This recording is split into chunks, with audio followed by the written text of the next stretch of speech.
Welcome to our webinar today. My name is Tracy Cook with Sachs Healthcare Communications, and I'll be your webinar producer for today's event. Our moderator for today is Kimberly Kelly. Ms. Kelly is currently a clinical consultant for Cheetah Medical and has been a critical care nurse for almost 15 years. She has been a very active member of the American Association of Critical Care Nurses and is currently a regional board member. In 2015, Ms. Kelly wrote a widely used self-learning module for use in our hospital faculty on Code Blue. Kim, welcome. Thank you. Good morning or good afternoon for those not on the West Coast. Thank you, Tracy, for that very kind introduction. The title of today's webinar is What Top Performing Hospitals Do to Improve Cardiac Arrest Survival. Speaking today on this very timely topic is a colleague and friend of mine, Nicole Kupchik. Nicole has practiced as a critical care nurse for over 20 years, and about 15 years ago she began working at Harborview Medical Center, a change that spurred an interest in resuscitation. Shortly thereafter, Nicole was part of a multidisciplinary team that was one of the first in the United States to implement therapeutic hypothermia after cardiac arrest. As part of this effort, Nicole was responsible for protocol development and has published numerous papers on this topic. In 2013, Nicole founded Nicole Kupchik Consulting and Education. Nicole has disclosed the following relationships. She is on the Speakers Bureau for Stryker and La Jolla Pharmaceuticals, as well as being a consultant for Stryker and Baxter Healthcare. Continuing education for nurses and respiratory therapists. This educational activity has been approved for one contact hour, and a link to obtain the CE credits will be available at the conclusion of the webinar.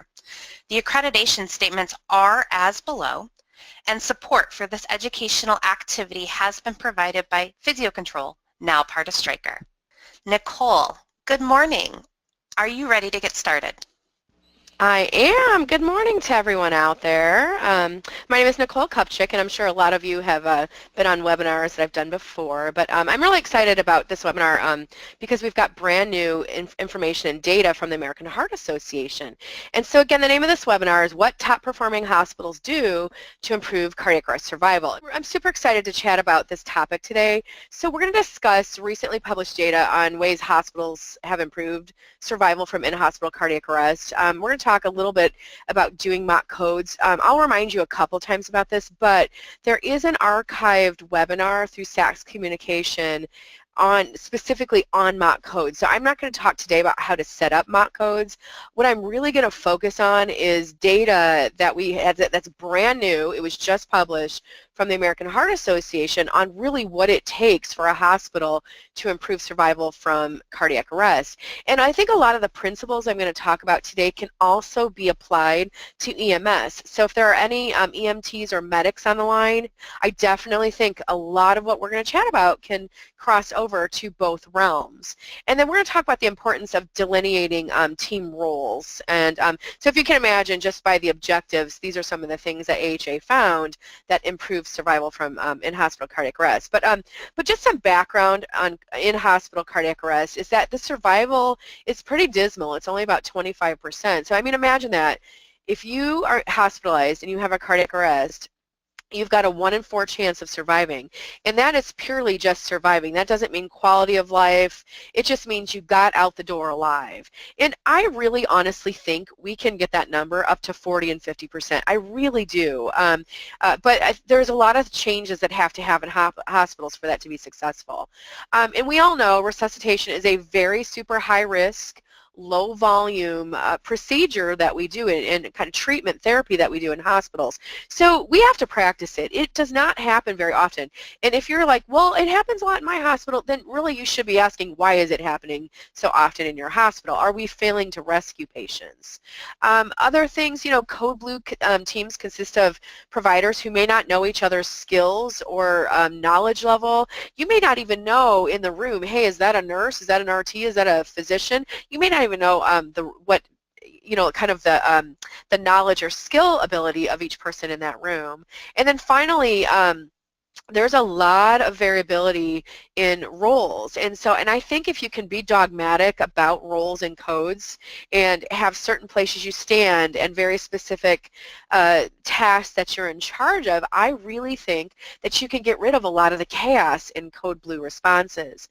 Now, one of the things we know, and I will tell you, this has been demonstrated both pre-hospital and in hospital, is that we know there is a large variability in survival from in-hospital cardiac arrest, but we know the same thing for out-of-hospital. So back in, it was about 10 years ago, there was a really, an interesting study published. Graham Nickel was the principal investigator on it, but they were able to demonstrate in cities across the U.S. have huge variabilities in survival from out-of-hospital cardiac arrest. And what we know from the Get With the Guidelines database, the same thing exists in hospitals. There is a gigantic variability in survival. So you could see in this, this is from Paul Chan, that was published 2 years ago, is you could see survival as low as 12%. The median, like I said, is about 25%, 24, 25%, and then as high as 40%. So I really think you can become a top performing hospital if you do a lot of the things that we're about to chat about in just in the next few minutes here. So, time of day matters, which is fascinating. So this was from 10 years ago. Dr. Peberty and her group pulled data from the Get With the Guidelines database and asked the question, is there a difference in survival based on the day of week and the time of day that you have a cardiac arrest? And what do you know? What they were able to demonstrate is that on day and evening shifts, so let me just kind of back up and tell you how to read this graph, but basically this is what's called a Kaplan-Meier curve. And if everyone lives, the line would be way up at the top. If everyone died, the line is way down here. And what they were able to demonstrate is that patients who arrested during day and evening shift had a much higher survival than those that arrested during the night shift. They also were able to demonstrate that if you had a code during the weekdays versus weekends, you had much higher survival if you arrested during the week. So why is that? Why would patients have better survival if they had an arrest during the day and evening shift and then on weekdays? Well, and I think what a lot of us know, I mean, I did nights, worked nights for 14 years, is that we know that where are your more experienced staff? They're mostly on day shift, and night shift, a lot of new people that are starting, providers, nurses, RTs, just kind of the whole entire team. It's usually a younger, more inexperienced shift or a group that works night shift and weekends as well. And there's just more people during the day shift and during the week as well. So that is kind of the thought that we have as to why survival is much higher during the day. So this was 10 years ago. So has anything changed is the big question. And guess what? Oops, we did it again. So 10 years, or actually not 10 years, 8 years later, very similar type study was published evaluating over 27,000 patients from the UK database. So this is now, that study I showed you before was from the US, and then this is from the UK. And basically showing, demonstrating that hospital survival, so we're going to look at this graph here, is that hospital survival is much higher if you arrest during the weekday versus the weekend versus the night. So nighttime arrest had the lowest survival. Weekday, daytime arrest had the highest survival. Some other things, so again, just, big differences between day and night time survival. When you look at return of spontaneous circulation more than 20 minutes, again, weekend has much lower survival. Weekday has much higher survival. If we look at hospital survival, again, nighttime has the lowest chance of survival versus weekend or weekday. So what I'm saying, it's like, you're like probably sitting there saying, so what do we do with this? Well, I think what we do with this is we have to train and practice with our night shift. I mean, it's plain and simple. If we're putting more inexperienced people on night shift, we've got to train them and we've got to practice with them. We've got to do mock codes with them. We can't forget the night shift. And I think that's a common complaint, because how many of us work in facilities where we've got educators on days but no one on nights? And I know when I worked for a long time as an educator and clinical nurse specialist as well as an assistant nurse manager, and I would frequently schedule a week or two of night shift about every quarter to come in and do education with them. It's so important to, educate the night shift, and I'm sure I'm preaching to the choir here, but in 2015, when we had our last kind of big overhaul to the guidelines, we had a new chain of survival that was published for in-hospital cardiac arrest. And I think one of the biggest links that we need to pay attention to, and I think is just ripe for opportunity in hospitals, is surveillance and prevention of the arrest. And I want you to think about the answer to this question. So here's the question. What is the best type of arrest? And the best type of arrest is the one that never happens. So is there a way in hospitals that we can use our EHRs to prevent arrests versus just being reactionary and responding to arrest? The thing is, though, I will tell you what's happened in some hospitals. So there's a few programs on the market that are basically electronic surveillance. I think one of the most popular is eCart, and I actually did a webinar on early warning systems that you can find on Saks Communications, but on their website. But the eCart is a electronic kind of surveillance program that's cloud-based, and it's E, capital C, capital A, capital R, capital T. eCart, so it stands for Electronic Cardiac Arrest Risk Triage, and that program I think is one of the most robust programs available on the market, and it has a positive predictability of identifying patients who are at risk of cardiac arrest with a positive predictability or area under the curve of 0.93 or 93%, which is amazing. If you look at like Muse or News, a lot of those programs have an area under the curve of like about a 0.65 up to a 0.7, whereas eCart's a 0.93 to predict a cardiac arrest. So wouldn't it be great if we could identify the patients before they even arrest? But let's move on. I mean, I think that is a huge point. But the point of this is, what do you do once you have an arrest? But just some other little statistics here is about 80% of in-hospital cardiac arrest patients do have abnormal vital sign changes 8+ hours before they arrest, and more than 50% of cardiac arrests are due to respiratory failure. So, look, one of the things a lot of you may have heard me say before, one of the things that gets on my nerves is when I hear somebody say, oh my gosh, I'm so shocked that patient coded. Like, really, should you ever be surprised that a patient codes in the hospital? I mean, maybe in the ED if they go into VFib, maybe in the cath lab, maybe in hospital if they go into a VFib arrest, but most of our arrests are PEA and asystole. None of those should be a surprise to us. Patients are telling us with vital sign changes that they are getting ready to arrest hours before they actually have the arrest. So, okay, so now we're going to jump into this brand new paper that was just published at the end of 2018. And I have to say kudos to this team that published this paper. But what they did is, first of all, we all know that there are large variations in cardiac arrest survival. We know that. I showed you the graph earlier that some hospitals are 12%, some are 40%. And so we know that there are large variations. So the question is, what do hospitals look like who are in the top quartile of survival, the middle quartile of survival, and the lowest quartile of survivals? And so pretty cool. So what they did is they went in and tapped the Get With the Guidelines registry for cardiac arrest and identified top performing, middle performing, and bottom performing hospitals. And they went, and I love what they did was they actually went to these facilities and did interviews with staff. So they interviewed, you can see 45% of the interviews were nurses, 17% were physicians, 20% were administration, and about 17% were other clinical staffs like RTs, pharmacists, etc.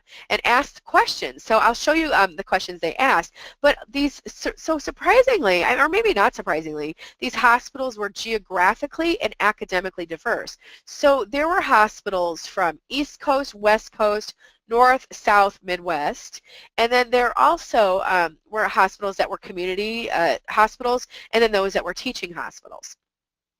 And so what did they find? So first of all, so imagine they go to these hospitals and ask, I'll show you the questions they asked in just a minute, but what did they find that was common between top performing hospitals? They had 4 things that were distinctly in common.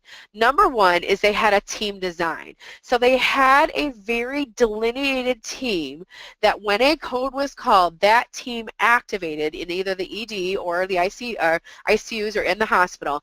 This team activated and responded to the code. Number 2, they had very delineated roles. So you knew when you were running to the code that your job was to defibrillate, your job was to lead, your job was to do airway. So you knew what your role was before you got to that code. Communication and leadership. So they had very distinct leaders that led the codes but also effectively communicated. And I think that's absolutely huge for cardiac arrest. And then finally, what the top performing hospitals had in common is that they really put a lot of emphasis on training and education. They did mock codes is probably one of the biggest things. A lot of hospitals, they didn't publish this, but just incidentally, a lot of hospitals are starting to go to RQI, Resuscitation Quality Improvement, where they do quarterly training on CPR skills versus every 2 years. And so these were the 4 distinct differences in top performing hospitals from the Get With The Guidelines database. So here is a sample of the questions they asked. So they tried to ask very open-ended questions. So what are your policies and practices to prevent cardiac arrest, which I think is huge, right? Other things, what's the process by which your hospital responds? And it's amazing. I'll show you some of the comments that were made from top, middle, and bottom performing hospitals, but one of the things I'll tell you is from bottom performing hospitals, there were comments of like, we look around, see who's available, and then we send that person to the code. Guys, that doesn't work, right? We know that doesn't work. So other things, how does your hospital care for patients who survive their cardiac arrest? These patients all should be cooled, and they should be asking the question, does this patient need to go to the cath lab? And then finally, they need to stabilize them from a hemodynamic standpoint. In the last 3 years, what major initiatives has your hospital undertaken? What are your QI efforts? If you could change one thing about in-hospital cardiac arrest process, what is it? I love a lot of these questions, and they were able to really get to the root of how the differences between top and bottom performing hospitals. So here are some comments. I'm not going to read all of them, but here are some comments from top performing hospitals. So 15 years ago when I started, it was a free-for-all. So when our new medical director took over and restructured everything, so before that, they would just show up and or now they just show up and you know what you're supposed to do. There's no screaming and there's no yelling. So that was from a top performing hospital of just really saying we had a new medical director, we organized our teams, and now everything is much more organized. This was interesting. So so when this nurse started this hospital, the policy was that nurses couldn't press the button to defibrillate. They could charge the monitor, they could recognize VFib, but they couldn't press the button. Guys, if you can't press the button, you can't deliver care. For VFib, you defib. That is the key to success. Get on the chest, stay on the chest. And this is so funny. This is common at some hospitals, is that nurses are not allowed to defibrillate until the physician gets there. That's crazy. We use AEDs out in the community. This is just nuts. So anyway, so here's another comment. The team's been working together for so many years that they've built up a really great rapport, and they know each other's skills and deficits. So teamwork was, how they really improved care there. And then this is an interesting comment of the days of letting the nursing student or paramedic student do the CPR, they just don't really happen anymore. And so I think a lot of hospitals do that. We'll be like, oh, you're inexperienced, let's let you practice CPR. Or should you watch a couple times and then do it? I think that CPR is one of the most important things that happens. And I'm not saying that, new people shouldn't do it, but if they do it, they should have somebody there definitely coaching them on how to do CPR. Now here's what some bottom performing hospitals had to say, is that they teach the techs to do compressions and codes. If you've got nursing students, they'll let them do compressions. They have plenty of people to rotate, so in general, they'll rotate anyone to do compressions. This is a problem. Here's another one. It's kind of situation by situation. RT usually goes to the airway, but in terms of other staff, it just kind of depends. They just seem to be comfortable assigning their own roles. Guys, that doesn't work. Assigning our own roles doesn't work. I know some hospitals have code teams. No, we don't have that. We don't have a code team. This is from, again, bottom performing hospitals. Very honestly, things are more chaotic. I just feel different level of anxiety when you come to codes and roles aren't always clearly defined. That was from my critical care physician from a middle performing hospital. The biggest problem is too many people show up. I'm sure a lot of us can identify with this, but it's hard to determine who's in charge, and that's, again, these are all from bottom performing hospitals. So here's another. We don't assign code nurses anymore. As soon as we hear the code called, you'll see if somebody's available in the hallway by just sticking our head out the doors to see who's available. Again, these are things that don't work. So teaching hospital considerations. I think one of the purposes of a teaching hospital is to teach new and upcoming physicians, providers, nurses, so I think we have to be careful in that we do meet that objective and that goal. But the way we do it should be with some guidance. We should be guiding people if they're new. And I think one of the tough things about teaching hospitals is just that we have so many people rotating in and out. So you've got to have solid people and a solid core of your code team that can really help those people so that they can learn. Okay, Tracy, you ready? We're going to launch a poll. So audience, please get ready. I want to know how you would respond to this. So does your hospital have a formalized Code Blue response team? So just as a simple yes, no, or only in some areas of the hospital? Okay, let's see what we got from everyone. Okay, okay, this is good. Okay, so 75% of you do, 20% don't, and then some of you have teams in certain areas of the hospital. Okay, yeah, and let me just kind of launch this here again, but I think this is key, is to have an organized team that responds to codes in the hospital. So, all right. So, and I think this is absolutely key. Again, we've learned from these interviews that bottom performing hospitals they don't have a standardized code team approach. And so one of the solutions that AHA is now recommending after this paper is that hospitals should establish dedicated or designated teams for in-hospital rest. So it looks like most of you have that, so we're off on a good foot. But for those of you who don't, this is a really good starting point, I think, to get your Code Blue response more organized. Okay, so now we're going to launch another question. All right, so here we go. Does your hospital have specific delineated roles that have clear outlined responsibilities? So it's a simple yes or no. What do you guys think out there? Okay. Oh, I'm actually really surprised by this. Okay, because well, and again, I guess maybe this is somewhat of a self-selected group because you're choosing to listen to a resuscitation webinar, but when I consult across the hospital, this is one thing that I don't see, is that we don't have delineated roles in most hospitals. So, okay, so about 71% of you do, about 29% of you don't. So, all right. So what the AHA is recommending, again, after from this paper, is that hospitals should ensure the participation of diverse disciplines during in-hospital cardiac arrest, and that we should really develop systems to include trainees, but making sure that we've got expertise as needed during codes, and that we should have clear roles and responsibilities. And again, I think we need to have clear roles and responsibilities, and you need to be up-trained and a super user, especially if it's device related. So for example, if you're an airway person, you absolutely, without a doubt, should be able to handle any airway, be able to manage and assist with difficult airways. Same thing for defibrillation. You should know that defibrillator forward, backward, up, and down. So, and again, we know that these are things that lead to better outcomes from hospital arrest.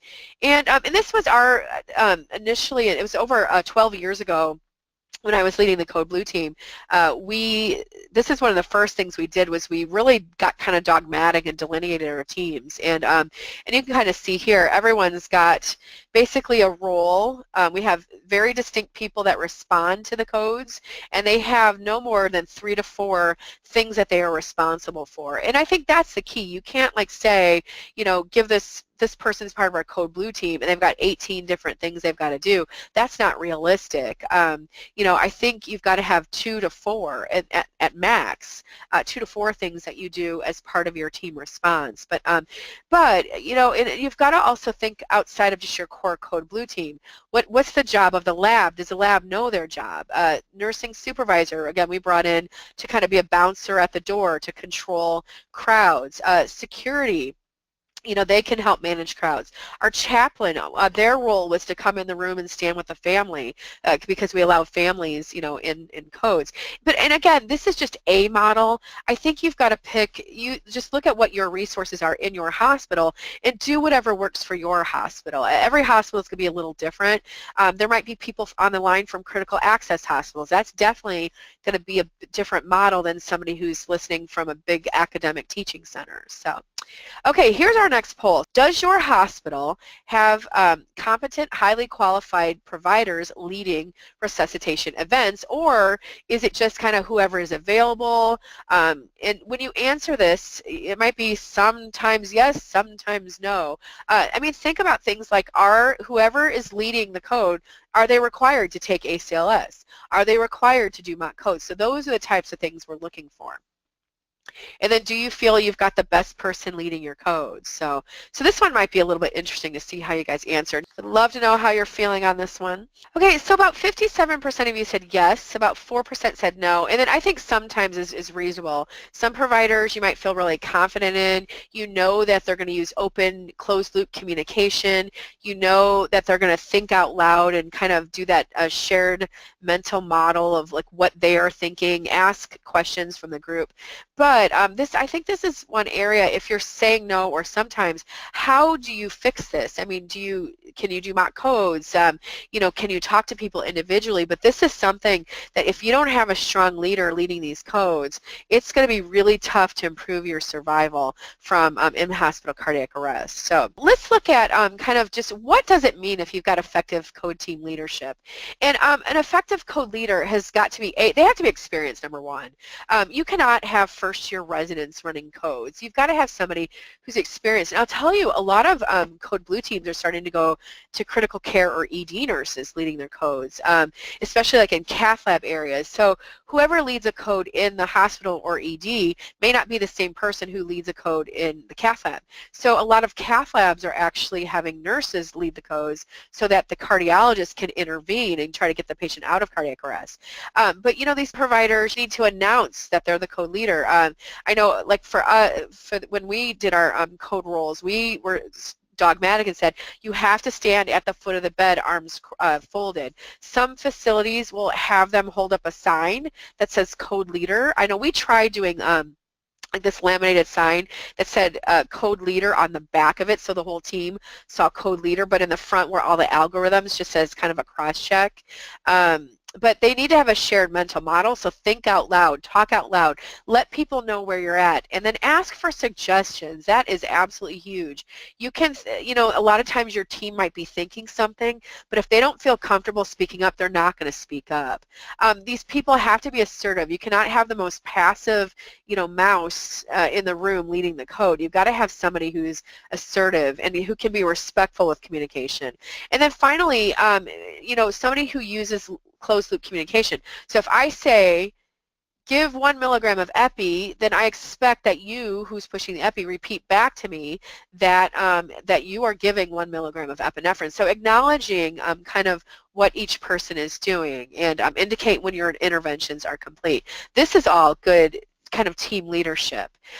So here are the recommendations from AHA that they learned from doing this study and these interviews, is that hospitals should definitely encourage the development of approaches that improve communication. So things like team steps. Those team steps, I think, is an excellent example and model of communication in hospitals that you have to respect across the disciplines.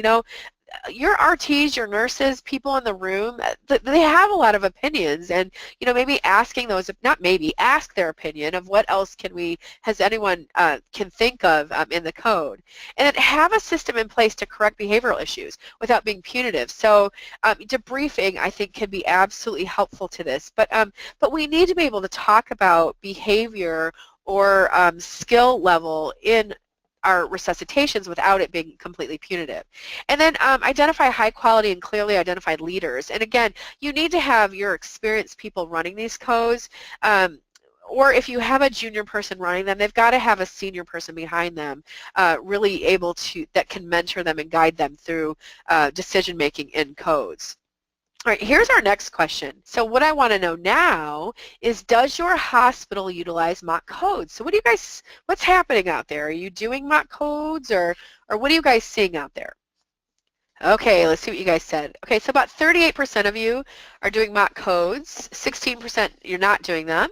37% are yes, but it's inconsistent. I think that's a lot of hospitals. And I think to have consistency is you just have to do them, have somebody in charge of them, and we would schedule them, so they would be scheduled every month, 4 times a month, 2 times on day shift, 2 times on nights, but no one knew, like I was the only person with the physician that I ran them with who knew the schedule, but not right now, but you're considering it. So okay, we're going to launch another poll. And so if you do mock codes, here's what I want to know, is if you do them, are they multi-professional or are they nurses only? And I think a lot of facilities kind of do silo training where the nurses train here, the doctors train here, the RTs train over here, the pharmacists over here. So what I want to know is, are you doing something that's multi-professional, or are you just kind of doing training with specific groups? So that's what I would love to know right now. I put a lot of polling questions in here. This webinar is definitely more qualitative of how do we, improve. And so, okay, so of those of you who are doing mock codes, you're doing multi-professional. 70% are doing multi-professional. 17% are nurses only. And then 12% of you are thinking about doing multi-professional. So I really, really, truly, strongly feel that if you are going to do mock codes, they should be multi-professional. I think there is some value into silo training if it's specific to the role. But if you want to do team training and really understand how your teams work, it needs to be multi-professional. And again, if you're really wondering like how to do that, there is an archived webinar on how to implement mock codes. It's free. There's CEs. It's available on SACS Communications. I highly recommend that you revisit that. But the recommendations from AHA after this paper are that hospitals should definitely implement mock codes that are regular and unscheduled. And again, the unscheduled part means that the staff don't know. The people organizing it know the schedule, but the staff don't know. And so you'll just call it overhead or page it out on pagers like it's a real code. They should occur in actual patient rooms in high-risk areas, and I can't say enough how I truly believe in that. I think staff need to use their real equipment. It is so important to use the equipment that you would actually use in the patient areas that you would use them in. And then other recommendations is they should be multidisciplinary and include debriefing. If you don't debrief, what's the whole point of doing all this, right? And debriefing, I can't say enough how important debriefing is in mock codes, in real codes. But I think it's absolutely important. But again, if you kind of look at effective training programs, effective just in general trauma programs, cardiac arrest, OB, whatever it is, mock training or simulation training is definitely a part of that. You can do individual training to role-specific tasks, but really your team responsibility or your team evaluation should be done through multidisciplinary training. Again, and then this was a study that demonstrated if CPR is performed infrequently, you lose your knowledge and you lose your skills. But this was a study where what they did was they did in situ training every 3 months. And what it did, so by changing the training to every 3 months where, they would use either like the RQI or just did some sort of like BLS chest compression training is that they decrease their time of starting chest compressions from 33 seconds to 13 seconds. By training every 3 months, they decrease their initial defibrillation from 157 seconds to 109 seconds. So we know that that more frequent training is absolutely beneficial. But the purpose of doing drills is to identify system issues, just really evaluate how your team performs, and then you can look at specific metrics. Again, how long does it take your code team to arrive? Because we had a lot of nurses saying, oh, it takes forever for the code team to get there. And actually what we found, because we were timing it in mock codes, is that almost our entire team got to almost everywhere in the hospital in less than 1 minute. So it might feel like it's forever, but when we started measuring it, it wasn't forever. Evaluating your time to starting chest compressions, interruptions in compressions, time to defibrillation, airway management, etc. So again, there are so many different things that can be evaluated by doing mock codes. And then I think one of the biggest pieces in real and mock codes is debriefing. And debriefing in general, I know when we ran mock codes, it would be 10 minutes of the mock code and then 10 minutes of debriefing. But first of all, thank everybody for coming. You're taking people out of their clinical environment, away from their patients. Thank them for being there, I think is one of the best ways to start. And then we always ask 3 questions. What went well? What could the team do different next time? And this is really important. So I want you to listen to the way I say this. What can our team do better next time? Versus, what can our team do different next time?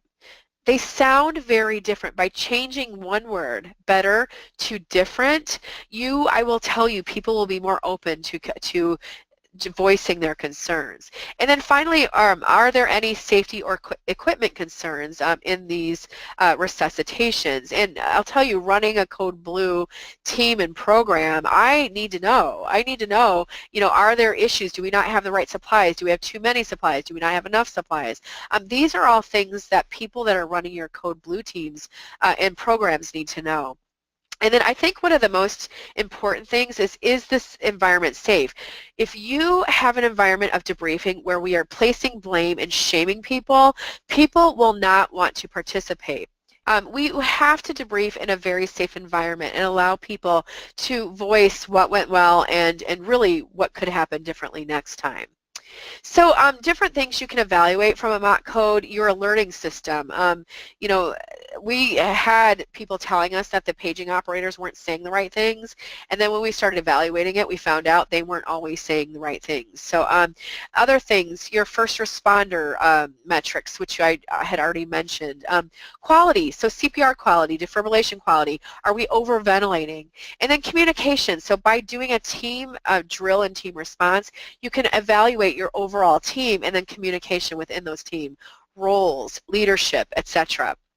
So I love this. So in the AHA has issued a consensus statement for training, and this was published again late last year and in 2018. And one of the things we know is that we can have all of this information and this science, but if we can't implement that information and science, like chest compression performance, early and effective defibrillation, minimize pauses, etc., if we can't implement that, I mean, what good does it do to do all this research if we're not implementing it? And so one of the things we know is that the training should be multifaceted. It needs to be really come at our, the people who are doing the work in a multitude of different ways. And yes, maybe there needs to be some didactic classroom learning, but what we know about classrooms is that if you don't actually perform the skill, it's difficult to really enforce that didactic learning. So this is where, again, mock codes and simulation really come in helpful for training. All right, here's our last poll that we're going to do. And if some of you have been on my webinars, you might have seen this question, but I want to ask this question again because I think it's a really good one. So so let's just imagine you go to your BLS class. So you go to your class, how long after going to your BLS class do you retain your CPR skills? So this was actually a study that was published by AHA, and what they did was quarterly, they would reevaluate healthcare providers CPR skills after they went to their BLS training. And what did they find? So are you like 2 years, you're good to go, you get your BLS class, you're good to go, you're going to perform well? Is it 1 year? Is it 6 months? Is it 3 months, or is it less than 3 months? So what do you all think out there? Like, is 2 years BLS training, are we good to go? Or should we do more frequent training? I don't know. What do you guys think? So, and and I just want to say, really, the basics: chest compressions, effective defibrillation, do not avoidance of overventilation. Those are the basics that work. And I'll, a lot of you, if you follow me on social media, some of you may have heard I just gave CPR to somebody at the airport, and so let's just look at your answers here, and then I'll tell you my quick story. So it looks like most of you are saying 2 years you're good to go. Yeah, no way, Jose, man, no way. That is not. We know that model is not working. 1 year, yeah, you guys are being way too optimistic. The answer here is less than 3 months. So this study I think was huge. So you get your BLS training, and then every quarter you get reevaluated. Here's what AHA found. So what AHA found was that skills were maintained for less than 3 months. So after you got your BLS class, skills declined precipitously. And so what we know is that we need to do more frequent touch points and more frequent training. And this is kind of the whole impetus behind our QI, or Resuscitation Quality Improvement, where you have these carts with mannequins all over the hospital, and quarterly staff have to log on to this into this computer, and they have to perform for 2 minutes, perform the CPR skill, the chest compression skill, because we know skills decline and decay rapidly after we do training. And in 2013, the AHA made the statement that poor quality CPR should be considered a preventable harm. And then in 2018, they upped the game. So check this out. In 2018, poor quality CPR is a preventable harm. And I'm just going to kind of wrap this up with telling you guys I had to give CPR at the airport on Tuesday night. There was a woman who had collapsed in the Uber Lyft waiting area, and there were over 100 people standing around, and I heard somebody yell out, "Is there a doctor here?" I'm like, well, there's a nurse, and here I am. I didn't really, wasn't like that, but anyway, so I ran up to the scene, and I did 2 rounds of CPR on this woman. There were 2 other women that did CPR, and you guys, it was the CPR and the AED. We got this woman back. We were able to get her back, but it was good quality chest compressions and the AED. It wasn't epinephrine. It wasn't all this crazy stuff we do. It was the 3 of us and then the police officers that came, clearly communicating and staying on this woman's chest and shocking her effectively, that got her out of VFib. And so anyway, so just to kind of wrap things up is finally, the last thing that AHA is recommending is that if you've got a defibrillator or any other device that can give you quality metrics on your CPR, that should be used to give feedback to your teams. And every single defibrillator on the market gives you that ability. So there's 3 different main companies that make defibrillators. All of them have the ability to give you feedback on your chest compression rate, depth, your chest compression fractions, or that percentage of time you spend on the chest giving compressions, your any pauses around defibrillation, how fast you're ventilating. Every defibrillator has that ability, and there are very few hospitals that are actually using their defibrillators to that ability to give feedback on their quality metrics from CPR. So just to wrap things up, again, I think this paper that just got published from AHA is huge. I think, and I just got an email the other day from somebody who's saying that their hospital is struggling. Where do you start? What do you do? And improvements can be made at any facility. This is not a lost cause, but we need to practice these low volume, high risk procedures and you've got to focus on the basics: CPR quality, defib times, ventilation, so just make sure you're not over ventilating, your team dynamics and leadership, debriefing and communication. These are the core things that we really need to focus on to improve outcomes from cardiac arrest. So here's all my information. So if you have any questions or anything, this is my info and how to stay in touch. I'm very active on social media. I always try to post the latest, greatest. And then I have a YouTube show called 10-Minute Tidbits. You'll just find it under my name. And then actually Stryker and Physio Control, I host a show for them. It's a podcast show called Resus 10, and you can find that on iTunes and Stitcher. But I always interview amazing resuscitation experts that can give you a lot of guidance and share really what's working in different facilities. So with this, I'm going to hand it back over to Kim Kelly. So the awesome Kim Kelly, who is going to she's going to take your questions. She has a few announcements though. So Kim, are you there? I am here. Nicole, Okay. thank you so much. That was an awesome presentation. Oh, thanks. So I was worried because it's more qualitative versus anything, but it's not all the rambunctious stuff we do in codes, but it's the stuff that matters, right? It is absolutely the stuff that matters. And what I really liked about it is it was interactive, and it gives our audience a way to kind of bounce ideas back and forth and really understand where their hospital stands. Yeah. So before I begin the question and answer session, I do have a few reminders for the audience. For continuing education for nurses and respiratory therapists, this activity has been approved for 1 contact hour. You're going to want to go to saxtesting.com/SL.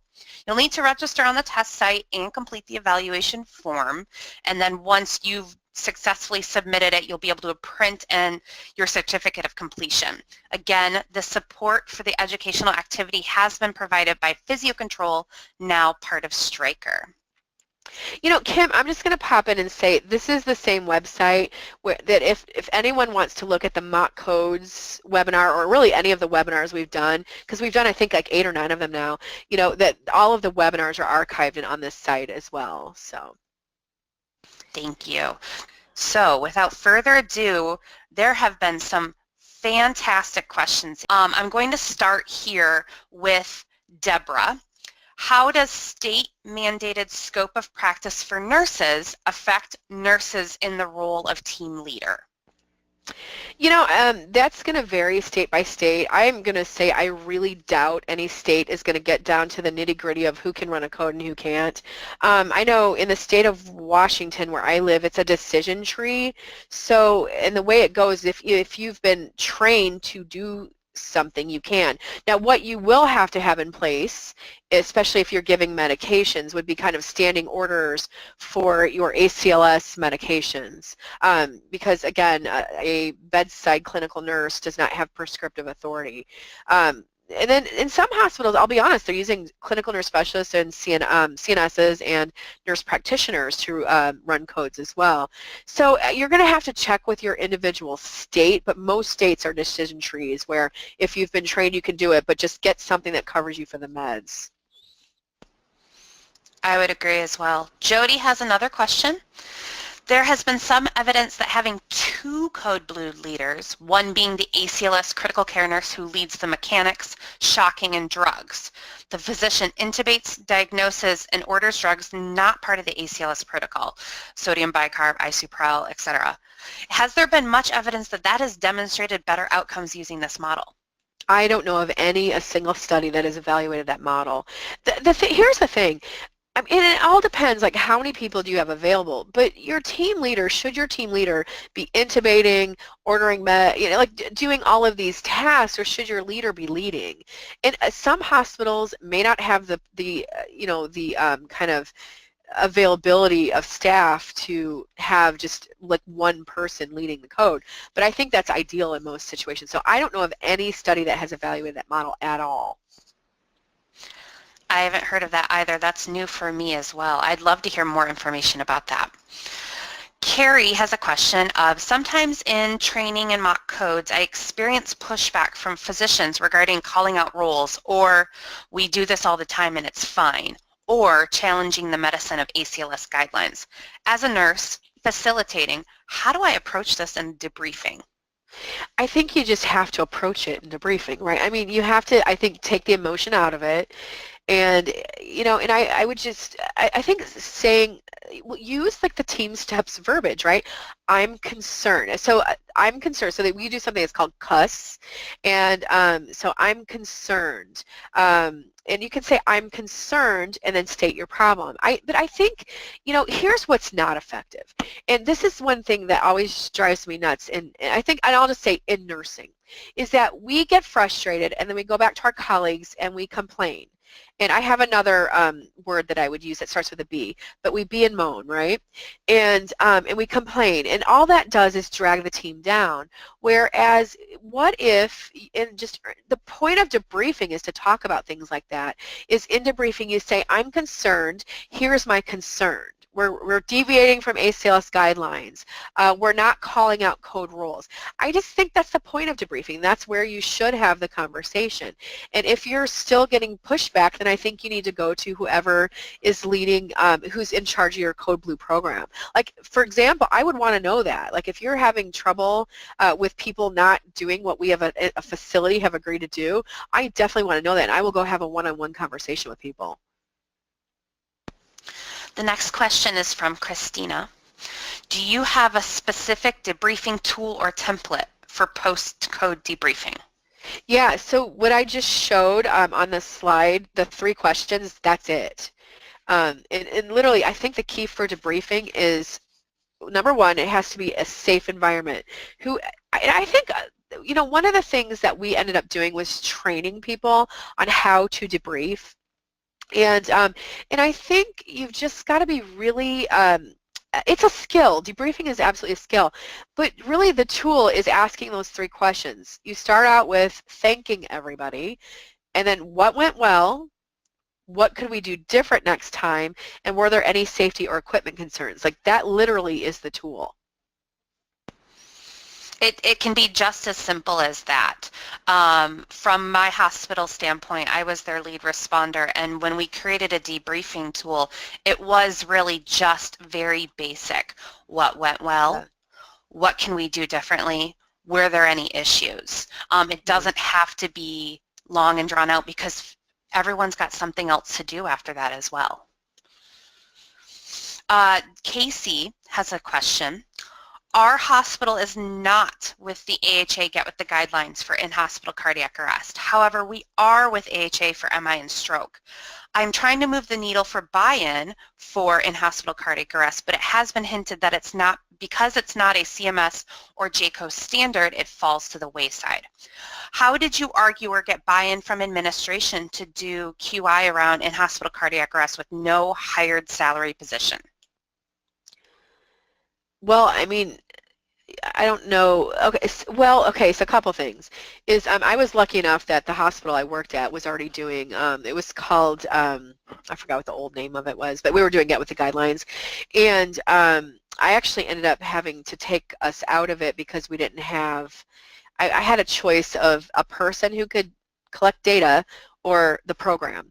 And so I ended up making this decision with our team to keep like the person, it wasn't a full-time salary position. We never had that. So let me just back up and say, so as a clinical nurse specialist, I was in charge of Code Blue plus a number of other things. It wasn't just this. But what I was able to get, because now remember, you shouldn't have that many codes in hospitals, especially if you've got a rapid response team that's rescuing patients.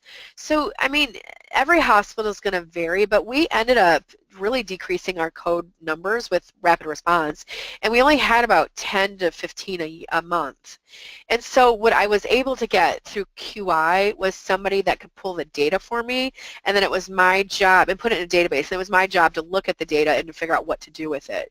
So it was definitely not a full-time position. It was something I did along with everything else I did, and I'll just tell you, I had a lot on my plate. So so I did this all in addition to. I'm not saying that's the best thing to do, but I think it's very rare that you have a hospital that's got a full-time salary position for just resuscitation. I think it's extremely rare.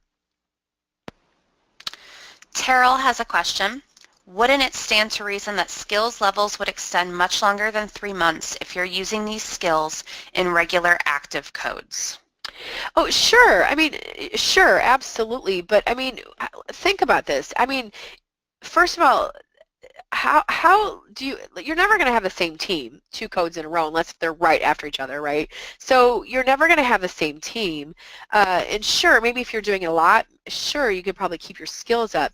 But like, hopefully that's not happening in hospitals. With rapid response teams, hopefully we're rescuing patients and we're not seeing high volumes of codes.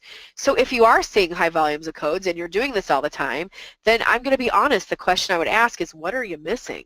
Like, why are you having so many codes? And get to the bottom of that. I mean, are you missing opportunities for your rapid response team or for people to activate a rapid response to rescue patients? Now, if it's the ED, that might be a different type of scenario. So the ED, obviously, we don't have warning, big warning systems in the ED because hopefully they're in the ED a short period of time. But if you work in a big cardiac facility, your ED might have higher volumes. But again, I think you have to get to the root of, in U.S. medicine, we are so reactionary. How can we get to the point of prevention? The best code the best code is the one that never happens. So I would ask so I'm talking all around this, but I still think, what is it going to hurt to get on a mannequin for 2 minutes every quarter? I agree. Well, and the other thing too, so now I'm going to get like banter a little bit here. So, okay, so let's say, yes, you do have codes frequently. Are you measuring the effectiveness of your CPR quality in those codes? Because maybe you're doing CPR frequently, but maybe you're not doing it right. There's that too, right? So anyway.